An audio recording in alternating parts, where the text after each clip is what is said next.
피터 린치는 발품을 파는 투자를 강조를 했는데요. 쉽게 말하면 실생활에서 돌아다니면서 투자할 종목을 선택을 했던 겁니다. 직접 관심 있는 기업을 방문을 했고요. 직접 도넛을 먹어보고 맛있고 잘 팔리는 것을 확인하고 샀고요. 자기 와이프가 스타킹을 계속 사 입는 걸 보고 그 스타킹 업체를 투자를 해서 대박이 났던, 그러니까 한마디로 발품을 팔아서 직접 기업을 발굴해내는 그런 기법이고요.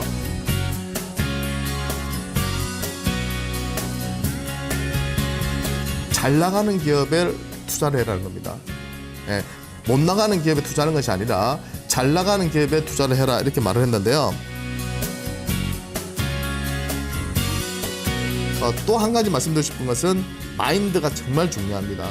예, 단기적인 시세에 너무 연연하다 보면요, 정말 50% 100% 주는 기업들을 놓치는 경우가 상당히 많거든요. 예, 그래서 기업에 대한 확신을 가지고 신고가 종목은 투자를 하셔야 되고요. 주식은 과학이 아니라 예술이다. 그건 무슨 뜻이냐면 많은 투자 대가들이 자기만의 기법으로 성공했다고는 하지만 그런 부분들을 무조건 공식처럼 받아들여가지고, 수학 공식처럼 받아들여가지고 그걸 그대로 적용하다가는 현재 주시장에서는 그게 잘 맞아떨어지지 않습니다.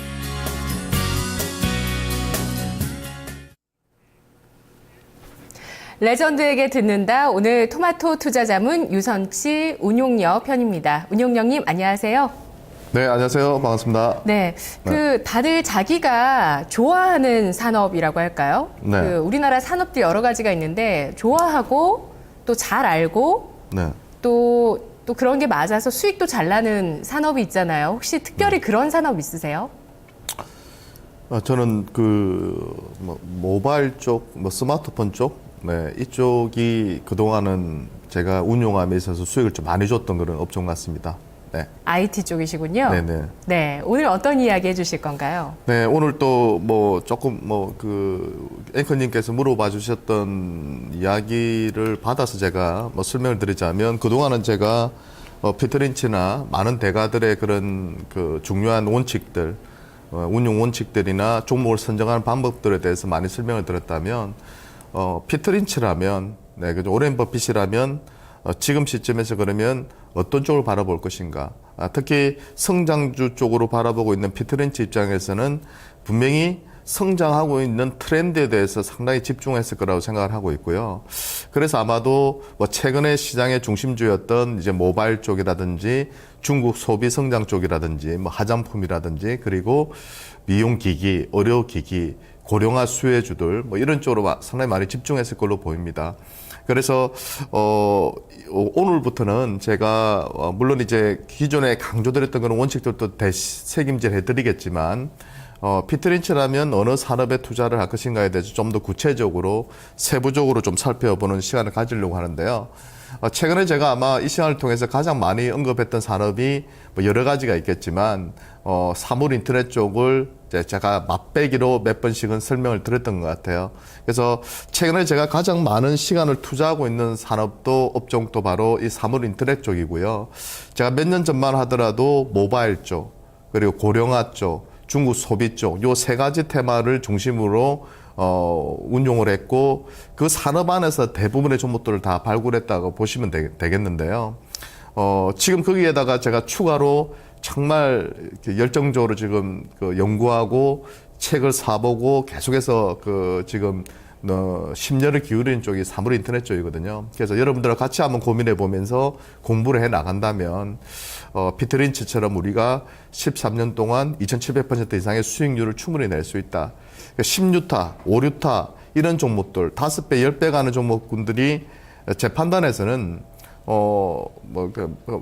신화적인 이야기, 전설적인 이야기, 꿈 같은 이야기는 아니라고 판단돼요. 왜냐하면 저도 운용을 하면서 또는 제가 17년 정도 주식을 해오면서 느낀 감정은 뭐냐면, 제가 팔고 나서 10배, 20배, 30배 간 종목들이 많습니다.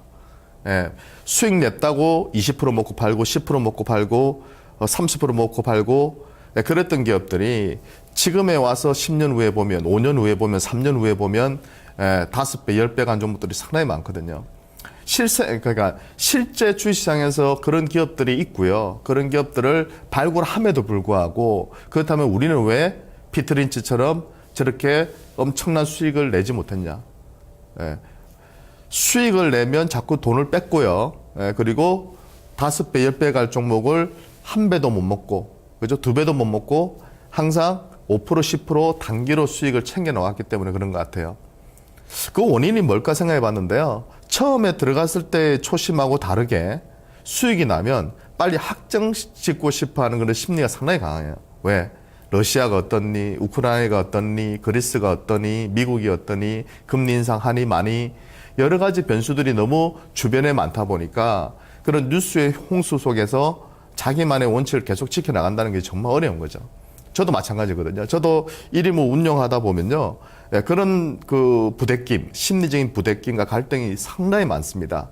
그런 스트레스를 이겨내기 위해서는 결국 한 가지만 어기지 않으면 돼요. 그 초심, 그 기업의 가치에 우리가 집중한다면 그런 변수들을 다 이겨내고 순수하게 그 기업의 가치만큼 우리가 계좌의 수익으로 직결될 수 있지 않을까 하는 생각을 하면서 사물인터넷 산업에 대해서 설명을 좀 드리려고 합니다. 최근에 제가 몇 가지 시중에 나와 있는 그 사물인터넷 관련 책들을 몇 권을 구입을 해서 이제 읽어보고 있는데요. 거기에서 이 사물인터넷에 대한 정의를 딱 내린 책이 하나 있는데요. 이게 너무 마음에 들어서 여기서 이제 엮어져 나오기 때문에 마음에 들어서 좀 뽑아와 봤는데요. 사물인터넷을 정의할 때 이렇게 정의를 했습니다. 스스로 행동할 수 있는 지능을 가진, 지능을 가진, 그죠?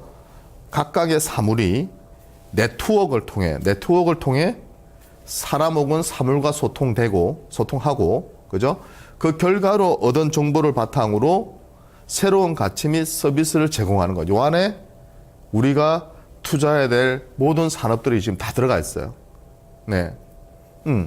스스로 행동할 수 있는 지능을 가진 사물. 지능을 가져야 될 거 아니에요. 그죠? 하드웨어가 필요할 것이고, 소프트웨어가 필요할 것이고, 센스가 필요할 것입니다. 그지? 그리고 그것을 통신 네트워크를 통해서 사물인터넷 연결을 시켜서 정보를 전달해야 될 것이고요. 그 정보를 빅데이터든 클라우드를 통해서 그걸 축적을 시킬 것이고, 그걸 또 활용해서 광고를 때리든 타겟 마케팅을 하든 그걸 활용해서, 그 정보를 또 활용해서 우리가 그죠? 인간의 행동 패턴을 또 분석할 수 있겠죠. 그 정보를 또 원하는 사람들도 있을 것이고. 예. 그러니까 사물 인터넷으로 확장된다는 개념은 초창기에는 그죠? 뭐 지능을 가진 그 하드웨어나 소프트웨어나 저런 센서 쪽으로 아마 발달이 될 것이고, 나중에는 통신망이 확장돼야 되니까 네트워크 쪽으로 또 확장이 될 것이고, 그 나중에 빅데이터, 클라우드로 또 확장되는 그런 개념으로 갈 수밖에 없다는 것이죠. 그 안에서 그러면 우리나라 기업들이 어떤 분야를 잘할 것인가, 어떤 쪽에서 우리가 글로벌 인류 기업으로 올라갈 수 있을 것인가에 대해서 한번 고민이 필요한 시점이라 생각했기 때문에 사물 인터넷을 제가 가져와 봤고요. 한 당분간은 제가 자주 좀 소개를 시켜드리려고 합니다. 그 구글이라는 회사가 그 작년 1월 달에 그 홈 오토메이션 업체인 네스트랩스라는 회사를 사들였습니다. 무려 우리나라 돈으로 이게 계산해 보시면 아마 3조 3천억 정도 될 겁니다. 근데 이 회사가 그 해 1월 달에 모토로라를 또 팝니다. 그죠? 중국 업체에다 모토로라를 파는데요. 그 가격을 보시면 29억 1천만 달러입니다. 3조 정도 되죠. 모토로라 예전에 기억나시겠지만 정말 엄청나게 큰 회사였죠. 그죠? 노키아와 더불어서 몰락함으로써 싸게 구글이 인수를 했고 다시 되팔았는데요.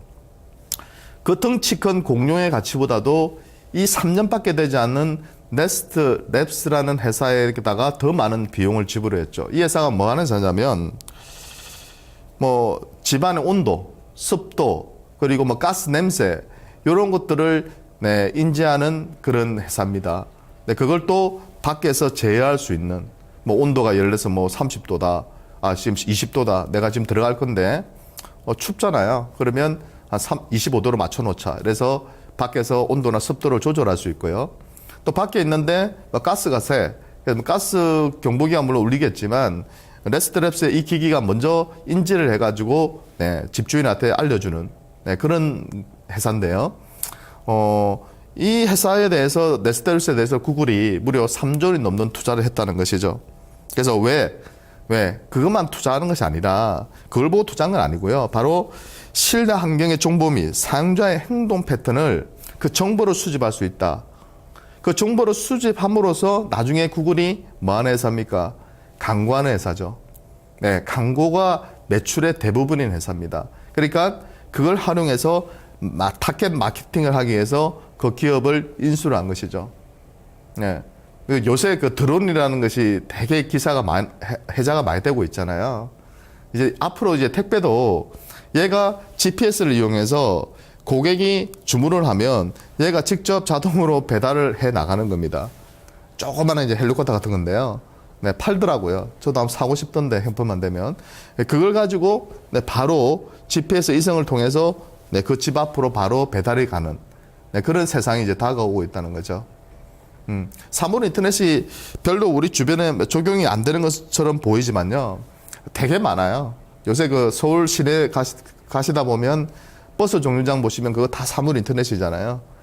고속도로 가시면 하이패스 이런 것도 다 사물 인터넷에 적용된 거고요. 지하철 우리가 지나갈 때도 교통카드 찍고 지나가잖아요. 그런 것들도 다 무선 통신망이 연결된 사물 인터넷이 적용된 시스템이라고 보시면 돼요. 이런 것들이 이제는 계속 이제 확장되는 거죠. 아직까지는 변화라는 것은 모든 사람이 인지하고 난 이후에는요, 변화가 아니죠. 뒷북치는 거죠. 변화를 그때 가서 느낀다면 구시대적인 그런 사람, 주식 투자에서 살아남을 수 없는 사람이고요. 미리 변화가 모든 사람들이 인지하지 못할 때 서서히 변화하다가 갑자기 터져버리는 거거든요. 스마트폰이 어떻게 됐죠?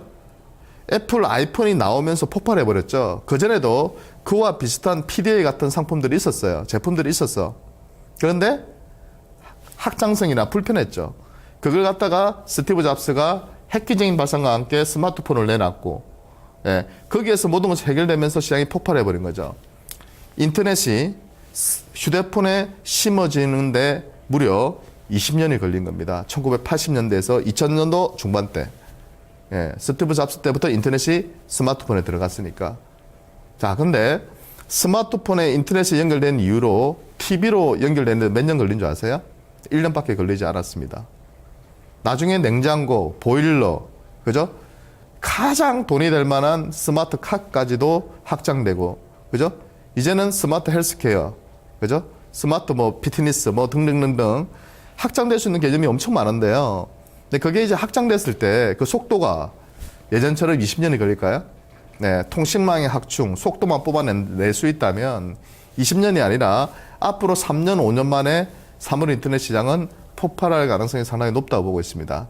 그렇기 때문에 주식 투자를 한다면 이 분야에 대해서 우리가 결코 그죠? 쉽게 넘어갈 부분이 아니다. 문제는 뭐죠? 되는 것 같아. 그래서 사물 인터넷 관련주를 찾아봤어. 그러니까 너무 많이 올랐거나 또는 너무 실적이 안 좋거나 이도 저도 아닌 기업들이 많다는 거죠. 그래서 대그룹 쪽을 좀 찾아보니까 아직은 좀 초창기라서 어느 기업이 잘할지 안 할지도 잘 모르겠고, 실제로 사물 인터넷을 하더라도 삼성전자 같은 기업이 하더라도 그 사물 인터넷의 그 매출이 아직은 주력이 아니다 보니까 별로 붙지가 않는 거죠. 그러니까 애매한 그런 관점에서 투자를 머뭇거리는 분들 상당히 많으시거든요. 하지만 우리나라 기업들이 잘할 수 있는 분야라고 저는 판단하고 있기 때문에 그런 맥락에서 계속 관심을 두시면서 좋은 기업들이 있어요. 그런 기업들을 찾아서 투자해 나가는, 그죠? 미리 앞서서 투자해 나갈 수 있는 그런 주도력, 결단력이 필요하다 이렇게 말씀을 드리겠습니다. 왜 사물 인터넷에 우리가 주목을 해야 되냐면요. 스마트폰 시장의 성장이 지금 둔화되고 있죠. 작년도 같은 경우 출하 대수가 2013년도 대비해서 19.3%. 그러니까 2012년도에서 13년도 성장한 게 거의 한 40% 가까이 됐거든요. 절반 가까이 떨어져 버렸죠. 성장률이. 결국 스마트폰 시장이 둔화되게 되면 우리나라 기업들도 저는 개인적으로 볼 때 상당히 어렵다 봐요. 최근에 물론 그 낙폭과대한 그런 산업재 쪽 기업들이 올라오고는 있지만 그쪽은 저는 그 트렌드 주도주라 보기는 힘들다 봅니다.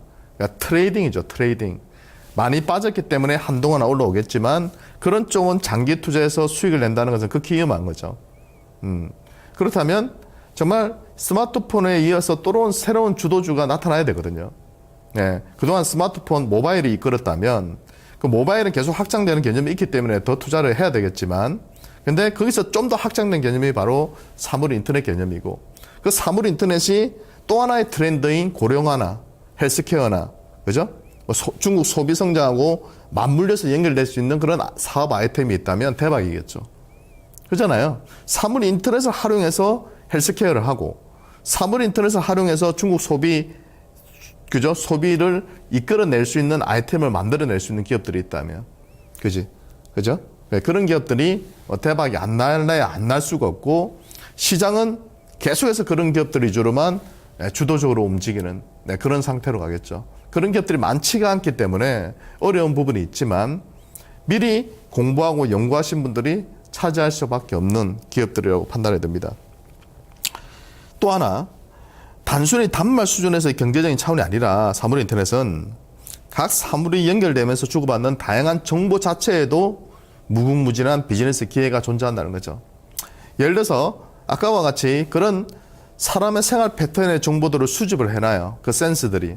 그래서 이걸 갖다가 네트워크를 통해서 정보를 저장해놔요. 그죠? 그걸 우리가 바로 클라우드 같은 데다 저장을 해놓는 거죠. 그게 바로 빅데이터고요. 예, 그 빅데이터가 왜 중요하냐면 사람의 쇼핑이나 사람의 생활 패턴이나 집안에서의 그런 행동 패턴들을 정보를 알고 있기 때문에 광고회사 입장에서는 타겟팅 광고를 할 수 있다는 거죠. 그렇기 때문에 다른 회사에 올리는 것보다는 그죠? 이 회사에 올리면은 타겟팅 광고가 가능하기 때문에 그 광고주를 찾게 되거든요. 네, 그 빅데이터 정보를 가지고 있는 것이 그만큼 중요한 겁니다. 예, 거기에서 파생되어 나오는 그런 사업의 기회들, 어마어마하겠죠. 근데 이거는 단순하게 말씀드린 거고요. 이거는 엄청난 제가 볼 때는 정보들이 앞으로는 모아질 거로 보여요. 택시도 할 것이고, 이제는 버스도 지금 아까 한다고 그랬고, 그 외에 이렇게 건강 진단도 할 것이고, 운동도 할 것이고, 그런 정보들이 다 모인다고 생각해 보세요. 네, 엄청나죠. 나중에는 이 얼굴 가지고요, 그냥 인식해서 카드 결제가 끝나버리는. 이제 카드를 들고 다닐 필요도 없고, 그냥 지나가면 그냥 얼굴로서 인지하는, 안면 인식으로 결제를 하는 그런 세상도 올 거라고 생각이 들거든요. 근데 제가 방금 말씀했던 부분은 뭐예요? 상당히 긴 시간이 필요할 겁니다. 안면 인식으로 결제하는 세상이 정도 되려면. 네. 그때 가서는 정보를 활용하는 기업들이 대박이 날 거예요. 하지만 초창기에는 어떤 기업들이 대박이 날까요? 센서를 만들고 네트워크를 깔고 이런 초창기에는 깔아야 되니까 우리가 인터넷에서 옛날에 1980년대에 주식시장에서 대박이 났던 기업들이 어떤 기업들이에요? 네, 망을 까는 회사들, 네, 하드웨어를 파는 회사들, 그런 회사들이 초창기에는 대박이 나는 거죠. 그 다음에 이제 정보가 수집되고 이러면서 소프트웨어 쪽이나 그죠? 정보를 파는 회사들 그런 쪽으로 확장되는 개념으로 간다고 보시면 되거든요. 그러니까 사물 인터넷도 마찬가지인 거죠. 그래서 여러분들이 지금 시점에서는 너무 먼 미래를 보고 투자하면 지치시니까 그죠? 제가 말씀드린 것처럼 통신 네트워크를 깔고 센서를 개발하고 그런 쪽에서 우리나라 대그룹과 그죠? 연계돼서 사업의 기회를 포착하고 있는 그런 기업들에 주목을 하신다면 좋으실 것 같고 그리고 제일 잘할 수 있는 그런 대그룹에도 투자하시는 것이 괜찮지 않나 하는 그런 생각이 듭니다. 구글, 네, 사물 인터넷에 뛰어든 IT 공룡들. 구글 아까 앞에 말씀드렸고요. 애플도 지금 아시다시피 애플페이를 시작으로 해서 지금 집중적으로 하고 있고 삼성전자는 갤럭시 기어를 필두로 해서 손목시계부터 시작해서 지금 스마트 시계부터 시작해서 여러 가지를 내놓고 있죠. 이제 이거 쓰는 것까지. 구글 글래스도 지금 나와 있고요. 아마 폭발적으로 성장할 것 같습니다. 이 웨어러블 기기가. 그러니까 스마트폰 가지고 건강 진단하기는 좀 어렵거든. 여기다 들고 있고, 여기다 대가지고 정확하게 심박수나 그 사람의 체질을 정확하게 분석하기는 쉽지가 않기 때문에 결국은 제가 볼 때는 이런 식의 특화된 그런 웨어러블 기기들이 계속 나올 거로 봅니다. 그랬을 때 계속해서 수요가 터지는 거죠. 네. 순차적으로 터지는 거예요. 네. 시스템 반도체도 폭발할 것이고, 네. 그 정보를 저장하는 서버 디램이나 이런 시장도 폭발할 것이고, 네. 그죠? 통신 네트워크도 확장해야 되니까 그 관련 시장도 폭발할 것이고, 네. 그게 뭐 아마도 차기 먹거리를 만들어내야 되는 이런 공룡들 입장에서는, 그죠? 산업이라는 게 그렇잖아요. 인터넷으로 끝 하는 것이 아니라 또 스마트폰 혁명을 이끌어냈고, 모바일 혁명을 이끌어냈고, 거기서 또 한 번 사물 인터넷 혁명을 이끌어냈고, 나중에는 에브리싱, 만물이 인터넷의 개념으로까지도 확장을 시켜 나가고 있거든요. 왜? 그 공룡들은 돈을 벌어야 되기 때문에 계속해서 사업을 만들어 나가는 거죠. 그죠? 로봇이 지배하는 세상이 없고라고 우려하는 사람들도 있지만요. 일단 산업 측면에서 본다면 그런 식으로 계속 인류는 발전해 나갈 걸로 보입니다. 그래서 이제 거대 가전업체 중에서 보면 뭐 구글, 애플, 삼성전자, 지 이런 기업들이 이제 있고요. 그다음에 칩을 만드는 회사들이 있거든요. 인텔, 퀄컴 이런 기업들도 아마도 상당히 주목을 좀 하셔야 될 것 같고, 인텔 같은 경우는 그동안 되게 고전을 많이 했었거든요. 컴퓨터 산업이 완전히 이제 죽어가면서. 그러니까 모바일 쪽에서 좀 빨리 대응했으면 됐는데 퀄컴하고 또 몇 개 회사들한테 밀려버려 가지고요. 지금은 이제 조금 이제 치고 나오긴 하는데 옛날 같은 그런 이력을 발휘하지는 못하고 있는데요. 최근에는 이제 인텔이 이 사물 인터넷 시장 쪽에서 주력을 하고 있거든요. 그래서 이번에 내놓은 칩을 보니까 요만해요, 요만해. 정말 요만한데 그 안에 모든 것이 구현되어 있더라고요.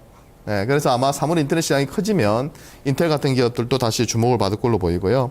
그 다음 네. 빼놓을 수 없는 것이 AT&T나 텔레포니카 같이 이미 지금 이동통신사들이 사물 인터넷 시장에 지금 진입을 하고 있다. 이렇게 말씀을 드릴 수 있겠습니다. 네. 네. 거대 IT 기업, 칩셋 제조업체, 이동통신사까지 사물인터넷의 네. 수혜 분야로 말씀해 주셨는데요. 참 우리가 주식시장에 투자를 하면서 진짜 우리 생활상을 완전히 바꿀 수 있는 뭔가 획기적인 시대의 변화, 뭐 스마트폰도 하나가 될 수 있겠죠.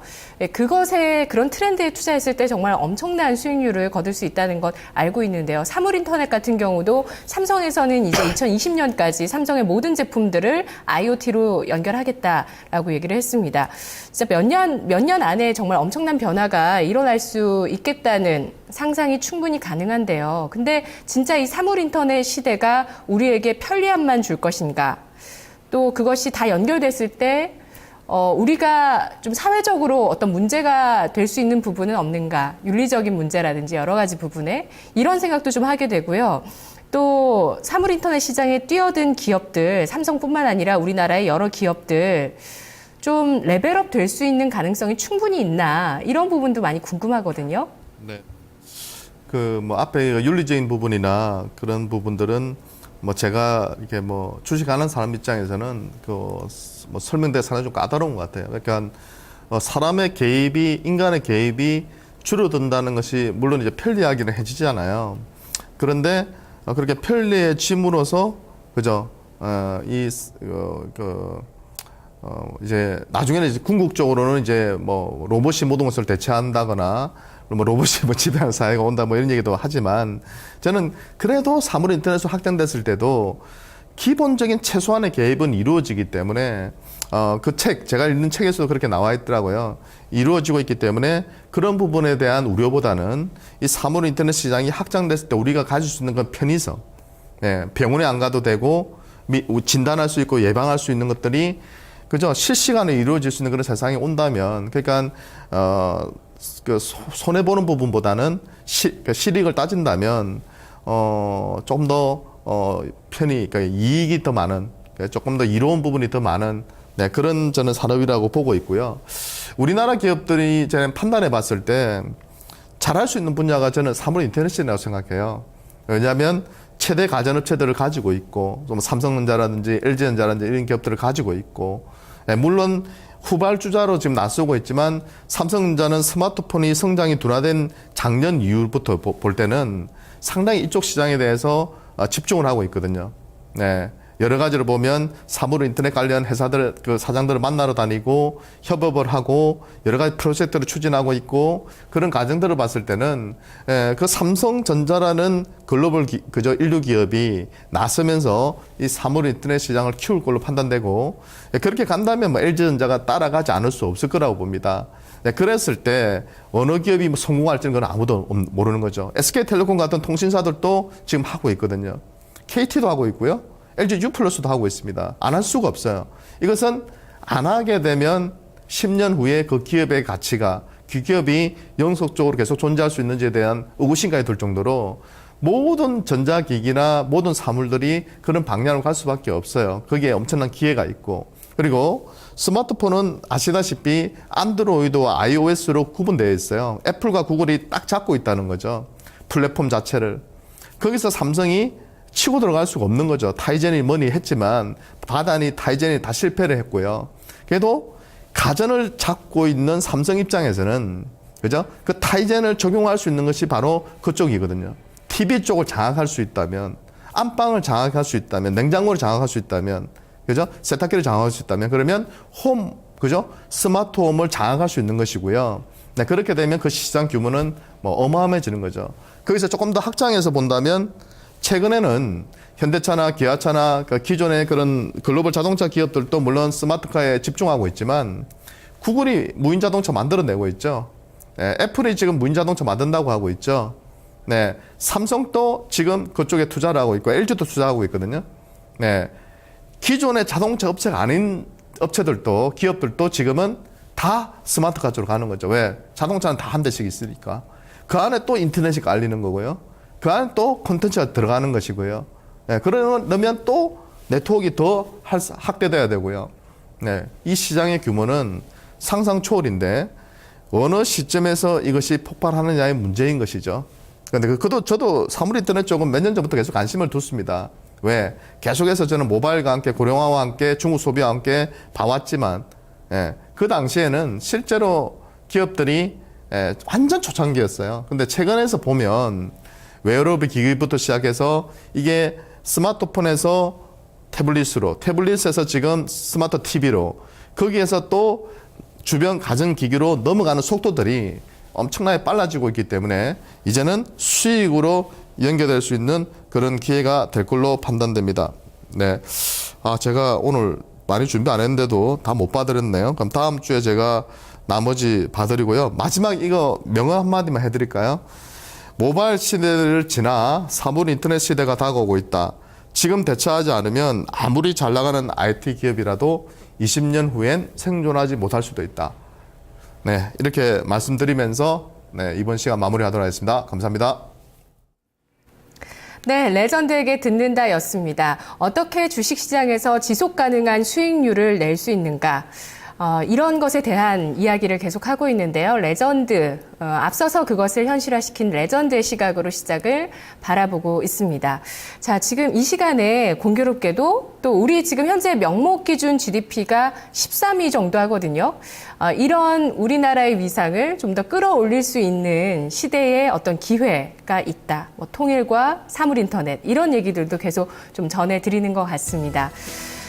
지금 인천 영종대교에서 우리 방송 진행하는 구간 동안 60중 추돌 사고가 있었습니다. 한 명이 사망하고 30명 정도 사람들이 다쳤다고 하는데요. 안개와 미세먼지, 운전도 좀 주의하시고요. 건강 주의하세요. 내일 뵙겠습니다. 고맙습니다.